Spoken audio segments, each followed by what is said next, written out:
My name is Demetroulakos, 中文名字叫廖军，中国国际历史 Global China Studies. 我 applied to 上海纽约大学 early decision. 我没告诉我的父母，他们不知道。我看到了上海的外滩，这个城市怎么这么大？张杨路在上海比波士顿城市更大。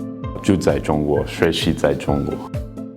我写了3000字的文章，跟我父母说，这是为什么我要去中国留学。I told my parents, I didn't want a boring college experience. When I first got to university, I was fairly set on being a business and finance major. And then within a month, I kind of realized, wait a minute, this isn't really what I'm looking for out of my college experience. I want to know more about the place that I'm in. A lot of the commentary in the US often paints China as a, kind of that the economy's slowing down. And when I got here, I noticed this incredibly dynamic and innovative economy. It's so exciting for me to kind of read about these new tech companies in Shenzhen, for example, or Hangzhou that are really, really innovating. And I always tell my friends now back in the US, oh, you have to get WeChat because there's no app like this in the US. I took it personally in a very different direction and used the major as kind of a way to think about everyday interactions in China, and those ended up kind of influencing my thoughts about doing business in China.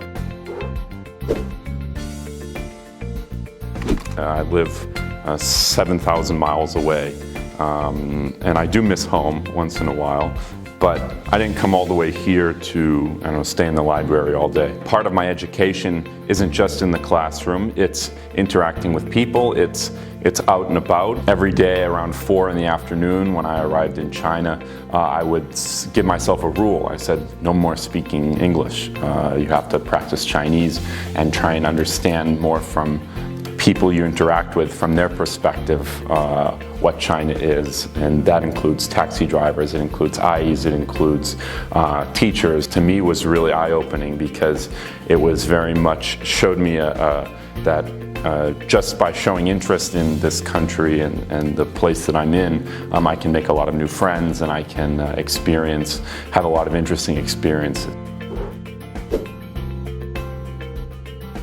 Whenever I was invited over to someone's house for a traditional Chinese meal, we sit around the big round table, when I first got there, I was a little timid and I said when to serve food to someone, when to raise the glass, all these kind of traditions, where to sit around the table. And then I decided, I'm gonna engage. Then I want to take a step further. I always bring Greek gifts to give to people because it immediately starts a story, right? So I have to explain, where's this thing from, what's its significance, and how can you use it? I actually feel that the distance and separation has been an advantage and that I now feel much closer to my Greek culture.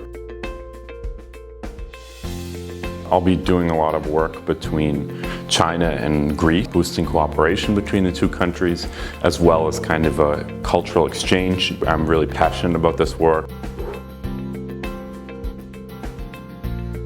And I would say to anyone Chinese or anyone going abroad to study that be proud of where you're from, be proud of your culture and your cultural traditions, and sharing them with other people is a gift. Don't be afraid or shy about your Chinese culture, because it's beautiful. Even if it's teaching them how to write Greek letters or something, this is a gift as well. So think creatively about how to share your own culture.